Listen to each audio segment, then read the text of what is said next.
ചെകുത്താൻ്റെ കാലടികൾ ഭാഗം 7. എൻ്റെ തലച്ചോറിനുള്ളിൽ ഞാൻ അത്യുച്ചത്തിൽ കൂകി വിളിച്ചു. പക്ഷേ അകലെ എങ്ങോ നിന്നുള്ള ഒരൊറ്റപ്പെട്ട തേങ്ങൽ പോലെ തോന്നിയുള്ളൂ. ആ സമയത്ത് നൈരാശ്യം തളം കെട്ടി നിന്ന ആ കാർമേഘ മറയ്ക്കുള്ളിൽ കൂടി എൻ്റെ ആത്മസുഹൃത്തിൻ്റെ വെളുത്ത വിളറി ഭയവിഹുലമായ മുഖത്തിൻ്റെ ഏകദേശ ദർശനവും എനിക്കുണ്ടായി. ഒറ്റനോട്ടത്തിൽ മരിച്ച രണ്ടുപേരുടെയും മുഖത്ത് കാണപ്പെട്ട അതേ ഭാവവൈകൃതങ്ങൾ തന്നെ. അത്യാപൽ സൂചകമായ ആ കാഴ്ച എന്തെന്നില്ലാതെ ഒരു ശക്തിയും ആവേശവും മനസാന്നിധ്യവും എന്നിലുണർത്തി. ഉടനെ കസേരയിൽ നിന്ന് പിടഞ്ഞെഴുന്നേറ്റ് ഓടി അടുത്ത് ചെന്ന് ഹോംസിനെ എൻ്റെ കൈത്തണ്ടയിൽ കോരിയെടുത്ത് വാതിൽ തട്ടി തുറന്ന് ഞങ്ങൾ രണ്ടാളും ഒരുമിച്ച് പുറത്തു കടന്ന് പുൽത്തകിടിപ്പുറത്ത് ചെന്ന് വീണു. അവിടെ തൊട്ടു കിടന്നുകൊണ്ട് ഞങ്ങൾ അല്പാൽപ്പം പരിസരബോധം വീണ്ടെടുത്തു. ക്രമേണ ഒരു പ്രദേശത്ത് നിന്ന് മൂടൽമഞ്ഞ് നീങ്ങിപ്പോകുന്നത് പോലെ ഞങ്ങളുടെ മനസ്സിനെ ഗ്രസിച്ചിരുന്ന വിഭ്രാന്തിയും വിമൂർച്ചയും മാറി തൽസ്ഥാനത്ത് മനഃശാന്തിയും കാര്യബോധവും തിരിച്ചെത്തി. ഞങ്ങൾ പുൽത്തകിടിയിൽ എഴുന്നേറ്റിരുന്ന് നെറ്റിത്തടത്തിലെ വിയർപ്പ് തുടച്ചു. ഞങ്ങൾ നടത്തിയ പരീക്ഷണത്തിൽ ഓരോരുത്തർക്കും ഉണ്ടായ അനുഭവം എങ്ങനെയെന്ന് ചോദിക്കുന്ന ഭാവത്തിൽ ഇരുവരും അന്യോന്യം നോക്കി. പ്രിയപ്പെട്ട വാട്സൺ, താങ്കൾക്ക് എൻ്റെ നന്ദിയും ക്ഷമയാചനയും ഒരേ വാക്കിൽ തന്നെ പറഞ്ഞുകൊള്ളട്ടെ. വളരെ പതിഞ്ഞ സ്വരത്തിൽ ഷെർലക് ഹോംസ് പറയാൻ തുടങ്ങി. സ്വന്തം നിലയിലും ഒരു ആത്മസ്നേഹിതന്റെ കാര്യത്തിലും പ്രത്യേകിച്ചും നീതീകരിക്കാനാവാത്ത പരീക്ഷണമായിരുന്നു അത്. അതിനെ ചൊല്ലി ഞാനിപ്പോൾ അങ്ങേയറ്റം ഖേദിക്കുന്നു. അദ്ദേഹം തൻ്റെ മുഖത്ത് ഖേദം നിറച്ചുകൊണ്ടാണ് പറഞ്ഞത്. ഹോംസിൻ്റെ ഹൃദയസാരല്യം അതിനു മുമ്പൊരിക്കലും അത്ര സ്പഷ്ടദൃഷ്ടമായി ഞാൻ മനസ്സിലാക്കിയിരുന്നില്ല. ആ വികാരം ഉൾക്കൊണ്ടുകൊണ്ട് തന്നെ ഞാൻ പ്രതിവചിച്ചു. താങ്കളെ സഹായിക്കുന്നത് എന്നെ സംബന്ധിച്ചിടത്തോളം അത്യധികം ആനന്ദം പ്രദാനം ചെയ്യുന്ന ഒരു അവകാശം തന്നെയാണ് ഹോംസ്. പെട്ടെന്ന് തന്നെ ഹോംസ് നിന്ദാഗർഭവും നർമ്മരസം കലർന്നതുമായ തൻ്റെ സഹജ സ്വഭാവം കൈക്കൊണ്ടു. ഏതായാലും നമ്മൾ കാട്ടിയത് വലിയ മടയത്തരമായിപ്പോയി. ഇതുപോലൊരു അപകടം നിറഞ്ഞ പരീക്ഷണത്തിന് തുനിഞ്ഞ നാം ഭ്രാന്തന്മാരാണെന്ന് അത് കാണുന്ന ആരും പറഞ്ഞു പോകും. അതിൻ്റെ പ്രവർത്തനം അത്രയ്ക്ക് ശീഘ്രതരവും അത്രയ്ക്ക് ഗുരുതരവുമായിരിക്കുമെന്ന് ഞാൻ സ്വപ്നത്തിൽ പോലും കരുതിയിരുന്നില്ല. അദ്ദേഹം വേഗം അകത്തേക്ക് ചെന്നിട്ട് കത്തിക്കൊണ്ടിരുന്ന വിളക്ക് വളരെ അകറ്റിപ്പിടിച്ചുകൊണ്ട് പുറത്തേക്ക് ഇറങ്ങി വന്നു. കൈയോടെ അത് കുപ്പിയിലേക്ക് എറിഞ്ഞു കളയുകയും ചെയ്തു. മുറി ശുദ്ധമാകുന്നതിന് നാം സ്വല്പസമയം കാത്തിരിക്കേണ്ടി വരും വാട്സൺ. ഈ സമയം കൊണ്ട് ഞാൻ ഒന്ന് ചോദിക്കട്ടെ, എങ്ങനെ കൊലപാതകം നടന്നുവെന്ന് പൂർണ്ണമായും മനസ്സിലാക്കി കാണും നിങ്ങൾ, അല്ലേ വാട്സൺ? അതെ ഹോംസ്, എന്ന് ഞാൻ മനസ്സിലാക്കി. പക്ഷേ അതെന്തിന് എന്നെനിക്ക് മനസ്സിലായില്ല. എന്നാൽ ആ വള്ളിക്കുടിൽ പോയിരുന്ന് നമുക്ക് അക്കാര്യം ചർച്ച ചെയ്യാം വാട്സൺ. വരൂ. എല്ലാ തെളിവ് വശങ്ങളും വിരൽ ചൂണ്ടുന്നത് മോർട്ടിമർ ടെനിഗ്രീസിലേക്കാണ്. ഒന്നാമത്തെ ദുരന്തത്തിൻ്റെ കുറ്റവാളി തന്നെ രണ്ടാമത്തെ സംഭവത്തിലെ ബലിയാടായി. അവിടെ സഹോദരന്മാർ തമ്മിൽ ഒരു കുടുംബകലഹമുണ്ടായെന്നും പിന്നീട് അത് രഞ്ജിപ്പിലെത്തിയെന്നും നാം കേട്ടല്ലോ. ആ കലഹം എത്ര രൂക്ഷമായിരുന്നുവെന്നോ ആ അനുരഞ്ജനം എത്ര പൊള്ളയായിരുന്നുവെന്നോ പറയാനാവില്ല. എങ്കിലും മോർട്ടിമറിൻ്റെ ദീപ്തമായ ഉണ്ടക്കണ്ണുകളും കൗശലഭാവവും കണ്ടാൽ അയാൾ അത്ര വേഗം അങ്ങ് ക്ഷമിച്ചു കൊടുക്കുന്ന പ്രകൃതക്കാരനാണെന്ന് ആരും പറയില്ല. പിന്നൊന്ന് തോന്നുന്നത്, തോട്ടത്തിൽ കൂടെ ആരോ ഓടിമറയുന്നതായി കണ്ടെന്ന് പറഞ്ഞത് നമ്മുടെ ശ്രദ്ധ തിരിച്ചുവിടാൻ വേണ്ടി കരുതി കൂട്ടി കെട്ടിച്ചമച്ച കഥയാണെന്നാണ്.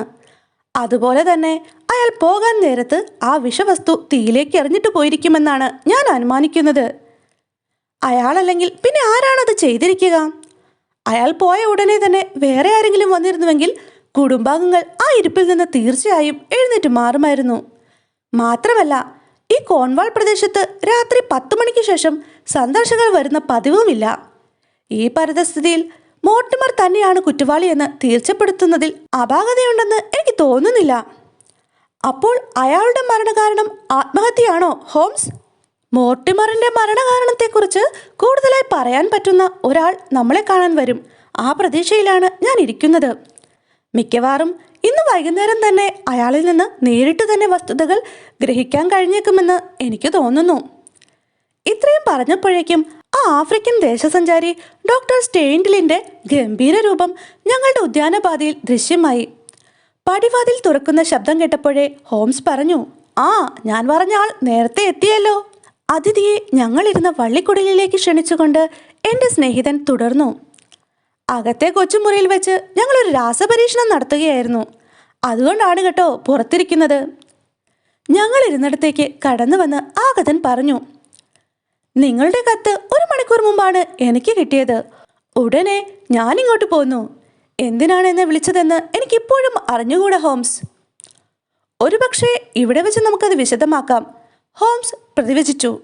മിസ്റ്റർ സ്റ്റെയിൻഡെയിൻ, ഏതായാലും താങ്കളുടെ സന്മനോഭാവത്തിന് ഞാൻ അങ്ങേയറ്റം കടപ്പെട്ടിരിക്കുന്നു. ഇങ്ങനെ വെളിയിലിരുത്തി സ്വീകരിക്കുന്നത് സദ്യം ക്ഷമിക്കുകയും വേണം. നമ്മൾ ചർച്ച ചെയ്യാൻ പോകുന്ന കാര്യം മറ്റാരും കേൾക്കാൻ പാടുള്ളതല്ല. അത് ഒരുപക്ഷെ ഒരു വിധത്തിൽ അങ്ങയെ സാരമായി സ്പർശിക്കുന്നതുമാണ്. സ്റ്റെയിൻഡെയിൻ ചുണ്ടിലിരുന്ന് പുകഞ്ഞ ചുരുട്ട് താഴെ വെച്ചിട്ട് എൻ്റെ സുഹൃത്തിനു നേരെ ചുഴിഞ്ഞു നോക്കി. ഞാൻ അറിയാഞ്ഞിട്ട് ചോദിക്കുകയാണ്, എന്നെ പ്രത്യേക വിധത്തിൽ സാരമായി സ്പർശിക്കുന്നെന്ന് പറഞ്ഞ കാര്യം എന്താണ്? മോർട്ടിമറിൻ്റെ മരണം തന്നെ, ഹോംസ് മറുപടി പറഞ്ഞു. പെട്ടെന്ന് സ്റ്റെയിൻഡെയിൻ്റെ ഭാവം മാറി. അയാളുടെ മുഖം ഭയം കൊണ്ട് നിറഞ്ഞു. കണ്ണുകൾ ജ്വലിച്ചു. നെറ്റിയിലെ ഞരമ്പുകൾ എഴുന്നു. എൻ്റെ സുഹൃത്തിന് നേരെ കൈ ചൂണ്ടിക്കൊണ്ട് പാഞ്ഞെടുത്തു. എൻ്റെ കൈവശം ആയുധമുണ്ടായിരുന്നുവെങ്കിൽ എന്ന് ഞാൻ ആഗ്രഹിച്ചു പോയ നിമിഷമായിരുന്നു അത്. ഏതായാലും ഉത്തരക്ഷണത്തിൽ അയാൾ ക്രോധാവേശം പണിപ്പെട്ട് നിയന്ത്രിച്ച് ശാന്തനിലയിലേക്ക് താണു. പക്ഷേ ആ നിയന്ത്രിത ശാന്തതയായിരുന്നു അയാളുടെ തുറന്ന ആക്രമണത്തേക്കാൾ ആപത്തെന്ന് ഞാൻ ഭയപ്പെട്ടു. ഞാൻ ഇത്രയും കാലം അപരിഷ്കൃതരുടെ ഇടയിൽ നിയമത്തെ മറികടന്ന് ജീവിച്ചു. എന്നാൽ ഞാനിപ്പോൾ നിയമത്തിൻ്റെ വഴിക്ക് കീഴ്പ്പെടേണ്ടി വന്നിരിക്കുകയാണല്ലോ.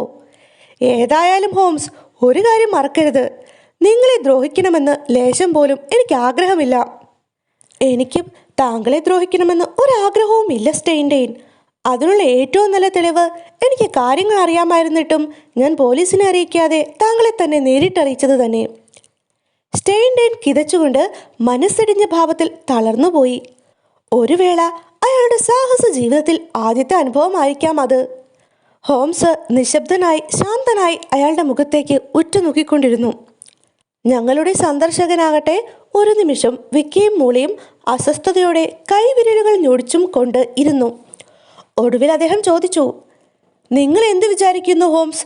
നിങ്ങൾ പറയുന്നത് വെറും ഫോഷ്കാണെങ്കിൽ വളരെ അപകടകാരിയായ ഒരു എതിരാളിയെയാണ് പരീക്ഷണത്തിന് നിങ്ങൾ തിരഞ്ഞെടുത്തിരിക്കുന്നതെന്ന് മനസ്സിലാക്കിക്കൊള്ളണം. വെറുതെ പടർപ്പിൽ തട്ടിയതുകൊണ്ട് കാര്യമില്ല. എന്തു പറയുന്നു ഹോംസ്? ആർജവത്തെ ജനിപ്പിച്ചേക്കുമെന്ന് ആശിച്ചുകൊണ്ടാണ് ഞാൻ ഇക്കാര്യം താങ്കളോട് തുറന്നു പറയാമെന്ന് വെച്ചത്. ഇനിയുള്ള എൻ്റെ നീക്കം താങ്കളുടെ ചെറുത്തുനിൽപ്പിൻ്റെ പ്രകൃതത്തെ പൂർണ്ണമായും ആശ്രയിച്ചിരിക്കും. എൻ്റെ ചെറുത്തുനിൽപ്പോ? അതേ സ്റ്റെയിൻഡെയിൻ. എന്തിനെതിരായി ഹോംസ്? മോർട്ടിമർ കൊലക്കുറ്റത്തിനെതിരായി. സ്റ്റെയിൻഡെയിൻ തൂവാലെടുത്ത് അയാളുടെ നെറ്റിത്തടം തുടച്ചു. വിലക്ഷണമായ ഫോഷ്ക് കൊണ്ടാണോ ഹോംസ് നിങ്ങൾ വിജയിക്കാറുള്ളത്? ഫോഷ്ക് എൻ്റെ ഭാഗത്തല്ല, നിങ്ങളുടെ ഭാഗത്താണ്, ഹോംസ് തിരിച്ചടിച്ചു.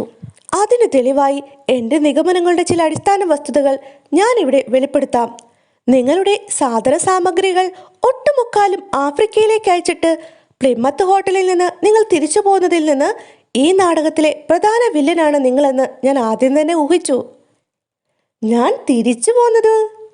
മതി, നിങ്ങൾ അതിന് പറഞ്ഞ സമാധാനവും ഞാൻ കേട്ടു. പക്ഷേ അത് അവിശ്വസനീയവും തീർത്തും അപര്യാപ്തവുമായിരുന്നു. ഞാൻ ആരെയാണ് സംശയിക്കുന്നതെന്ന് നിങ്ങൾ ഇവിടെ വന്ന് തിരക്കിയല്ലോ. ഞാൻ മറുപടി പറയാൻ വിസമ്മതിച്ചതുകൊണ്ട് നിങ്ങൾ നേരെ വികാരിയുടെ അടുത്തേക്ക് പോയി. അവിടെ പുറത്തല്പസമയം തങ്ങിയ ശേഷം നിങ്ങളുടെ താമസ സ്ഥലത്തേക്കും പോയി. നിങ്ങൾ ഇതൊക്കെ എങ്ങനെ അറിഞ്ഞു? ഞാൻ നിങ്ങളെ പിന്തുടരുന്നുണ്ടായിരുന്നു. പക്ഷേ ഞാൻ ആരെയും എൻ്റെ പുറയിൽ കണ്ടില്ലല്ലോ. ഞാൻ നിങ്ങളെ പിന്തുടരുക എന്ന് പറയുമ്പോൾ നിങ്ങൾ എന്നെ കാണണമെന്നില്ലല്ലോ. അന്ന് രാത്രി നിങ്ങളുടെ താമസ സ്ഥലത്ത് ഉറക്കമൊഴിഞ്ഞിരുന്നത് കൊണ്ട് നിങ്ങൾ ചില പദ്ധതികൾ തയ്യാറാക്കി പിറ്റേന്ന് രാവിലെ തന്നെ നിങ്ങളത് പ്രാവർത്തികമാക്കാൻ നീങ്ങുകയും ചെയ്തത് ഞാൻ അറിഞ്ഞു. പ്രഭാതം കണ്ണു തുറക്കും മുമ്പേ നിങ്ങൾ പുറത്തിറങ്ങി. നിങ്ങളുടെ പഴിക്കൽ കൂടിക്കിടന്ന ചുവന്ന ചരൽക്കല്ലുകൾ കുറെ വാരി പോക്കറ്റിലിട്ടു. ഈ വിവരണം കേട്ട് സ്റ്റെയിൻഡെയിൻ വല്ലാതെ ഒന്ന് ഞെട്ടി. വിസ്മയത്തോടെ ഹോംസിനെ ഒന്ന് നോക്കുകയും ചെയ്തു. എന്നിട്ട് നിങ്ങൾ അതിശീഘ്രം വികാരിയുടെ വസതിയെ ലക്ഷ്യമാക്കി നടന്നു, അല്ലേ സ്റ്റെയിൻഡെയിൻ?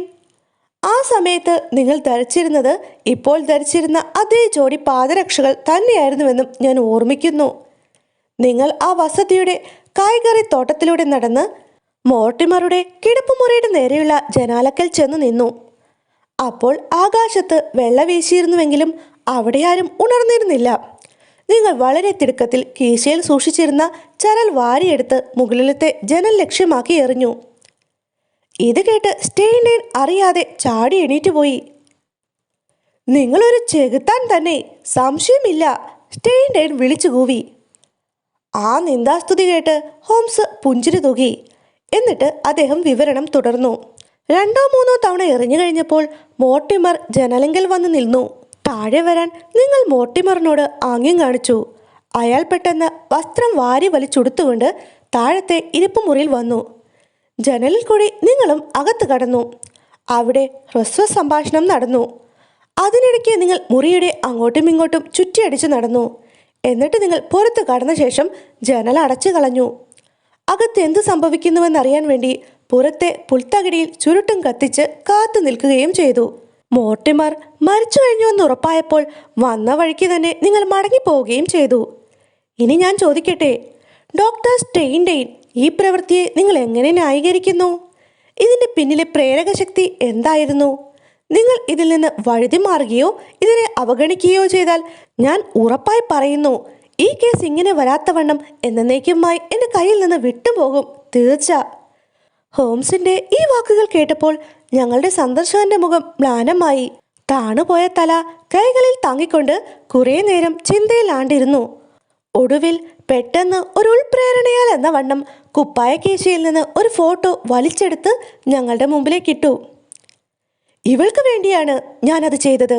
അയാൾ വികാരഭരിതനായി. ഒരു സുന്ദരിയായ യുവതിയുടെ അർത്ഥകായ രൂപമായിരുന്നു അത്. ഹോംസ് കുനിഞ്ഞു നിന്ന് അത് സൂക്ഷിച്ചു നോക്കി.